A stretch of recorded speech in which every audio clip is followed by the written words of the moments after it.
Hello everyone, this is Ashee from Crafting with Ashee and welcome to this paper crafting tutorial. This is the lovely project we're making today. It's this gorgeous bag that is self-closing. As you can see, it just closes up all on its own, and it has this lovely sort of diagonal detail with all these lovely sloped sides. It's really fun to make. It's a version of a 248 box or bag, so let me show you how to do it today. So let's keep that one out of harm's way over there. Sorry about my arms in the camera. Gonna bring up the side of my trimmer here, because you're going to need to do some cutting and scoring. Look, let me see if I can be in shot at least. I'm sorry about the glare. I do apologise for that. So I have here a piece of cardstock, and this measures 6.5 inches by 8.5 inches. So I'm going to start off on the short side. On the 6.5 inch side, we're going to first score at 2 inches. So I'm just going to bring that to 2. That's somewhere roughly around there. And on the Stampin' Up scoring tool, the light grey blade is your trimmer blade. Is your scoring blade, I should say.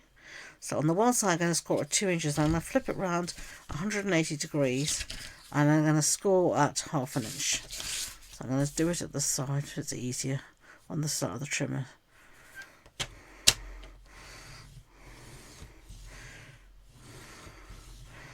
So that's it. If you were doing it all in one go, you would say a score at 2 inches and then at 6 inches. Okay. Now we are going to turn it to the short side, and I'm going to have it with this 2 inch score line at the top, and we are going to score first at 2 inches, but only up until that 2 inch score line, no further. Okay, and now we're going to bring it to 4 inches, and then we're going to score all the way. And now we're going to go to 6 inches, and again we're just going to go up to that 2 inch score line. So just this way. There will be a template available on my blog post, and you can find the link to that in the description box below. So we're going to go to 8 inches, and now we're going to do the whole way. Okay. So now what we need to do is we're going to need to score from this corner here, and then you're going to move right down to the next score line, and you're going to take it from that corner to that corner is 4 inches. So you need to find the middle line, which is 2 inches, and that's where we scored down below. So now you want to create this V, so you're going to score a diagonal from that point to that point and back up to that point. I'm not sure if I can show it to you so easily, or maybe it's not really showing up very well on the camera. However hard I try. But there will be a template on the blog which will give you a much better idea. So I would go to my blog. You find the link to the blog post in the description box below, and have a look at the template and make one yourself. Now I'm struggling to see the marks with all these lights on, so I'm going to put a little pencil mark here and here, here and here, so that I can see much more easily what's meant to be where. And I'm just going to score from that point to my pencil mark, which is roughly around there. And then I'm going to score again from that point to this point here. So line this up, and this is when having the pencil marks makes it so much easier.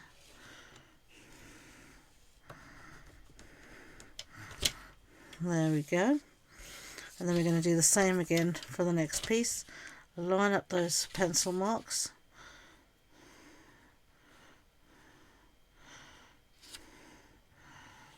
And your track, and just bring it down. And the last one here is from that pencil mark to the next pencil mark, which is somewhere, which is there. Okay, so you can maybe see on the back. No, you can't see, not with these lights. It just blurs it out totally. You can see, well, you can sort of maybe see there, but it'll all become clear in a minute. What I'm going to do while I've got this out actually is I'm going to work on our designer series paper as well. And I've got two pieces here that measure, I can't remember what the measure, 3 3/4 inches square. So this has a direction, so I want to make sure I have everything in the right direction. So that's my top, this is my bottom. So at my bottom I want to measure 1 7/8 of an inch. So I'm going to do this along the bottom, this is easier. So that's 1 7/8, which is roughly around there. And I'm going to make a mark. I'm just going to measure this again to make sure I'm right. Now I'm going to cut from that point to my pencil mark. So line them up in the tract. And I'm going to cut. So that's one piece. And I'm going to keep that together. And then I'm going to cut the next piece, which is from that point to that point.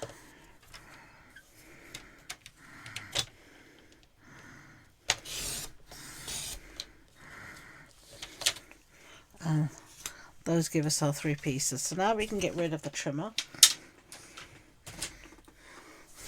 And it's time to do some cutting and burnishing. So taking my bone folder, I'm going to fold on my score lines as best I can at the moment. Some of them it's not so easy yet. The ones that I can fold, I will. For no other reason than it makes it so much easier to see them. Right, so with this little 1/2 inch on my right hand side, don't ask me why, I just find it easier that way. I'm going to cut, and I've got the 2-inch piece block to the base here. I'm going to cut along the score line, up to the score line, like that. Release that little flappy bit, and we're going to cut this way at an angle, just like that. Now we're going to cut along the score line, up to the score line for all of these 4 tabs to release them, and then we're going to miter them. And I'll explain that in a second. So for each of these tabs, I just want to cut a tiny angle cut.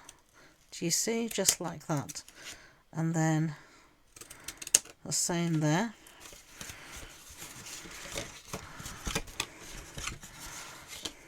And then I'm going to just go along this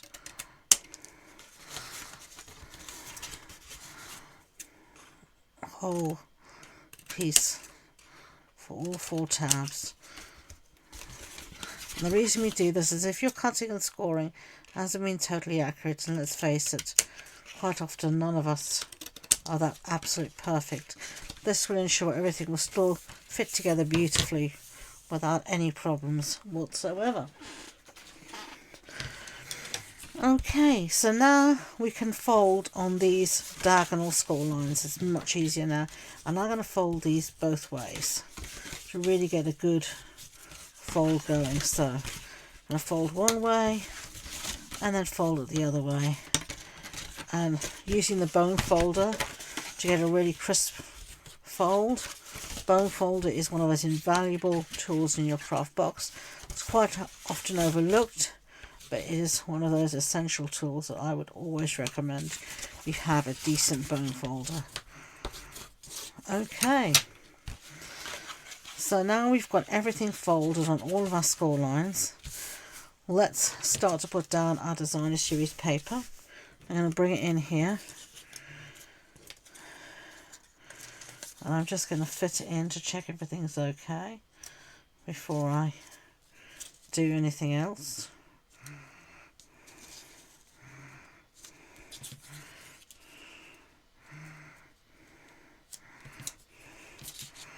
you can see how it was important to make sure you knew your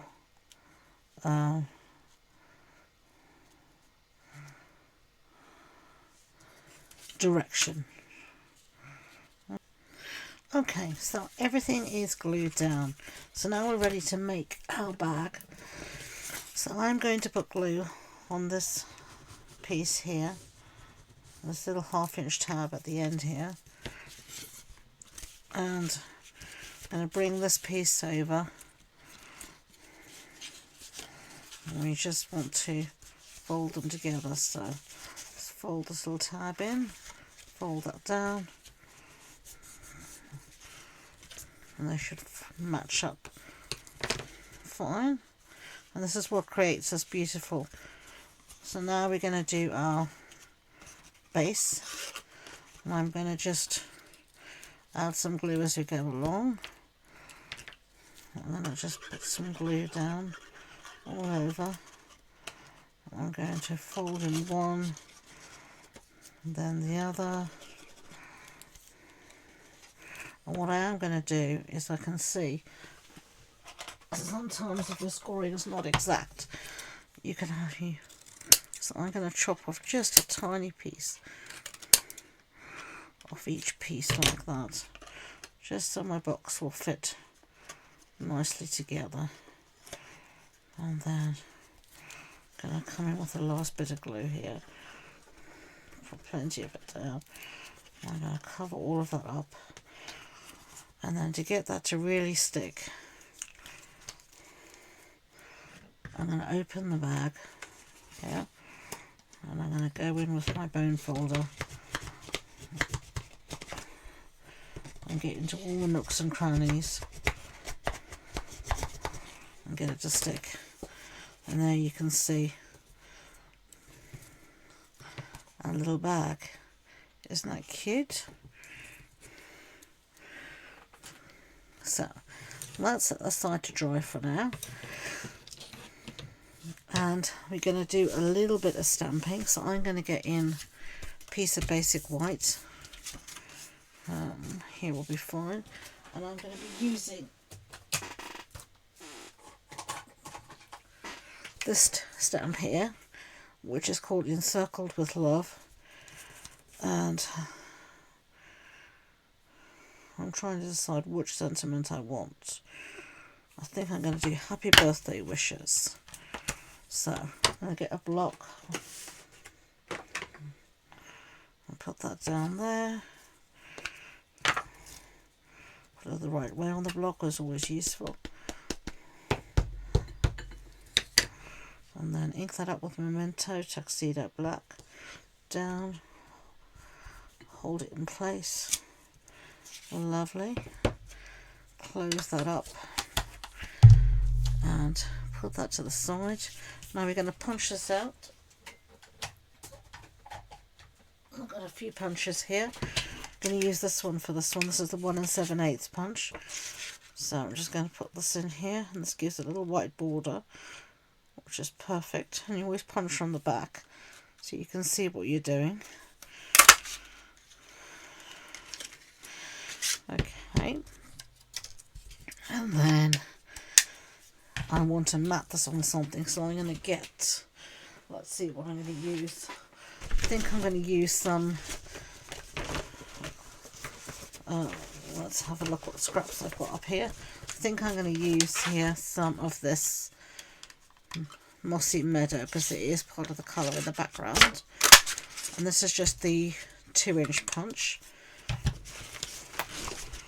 So, get these out the way. And now we're going to stick one down to the other.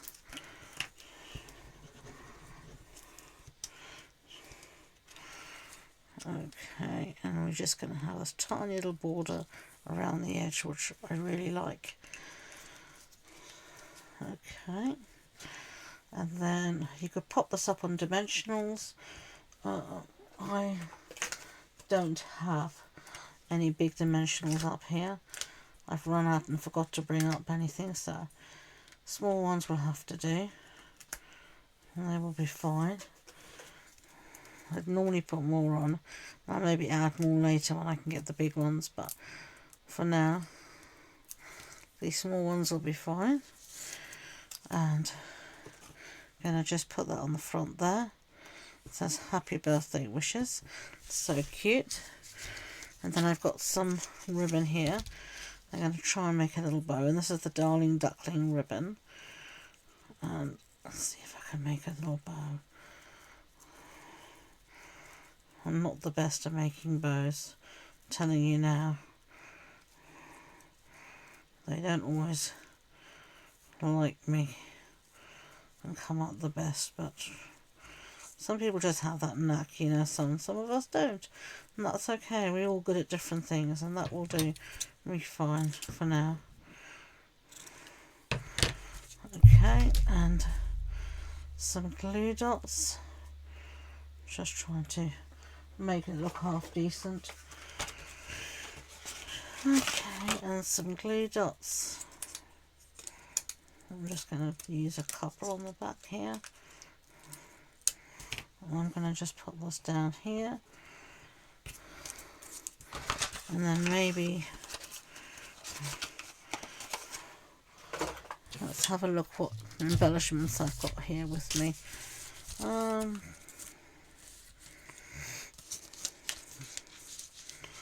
think I'll use just some of these little green ones here. Maybe just one of them. And just put one there. Just for something. Okay. And these, I should tell you, are the Moody Palette Glossy Dots. Alright, so there's one little bag that's self-closing. There's the other one. You can tell me which one you prefer. As I said, do check out the template which is on the blog post. If you've enjoyed this video, I'd be grateful if you could give it a big thumbs up. And don't forget to hit that subscribe button. And if you want any more information about the project, check out the blog post. So thanks again, and until next time, enjoy being creative. Bye.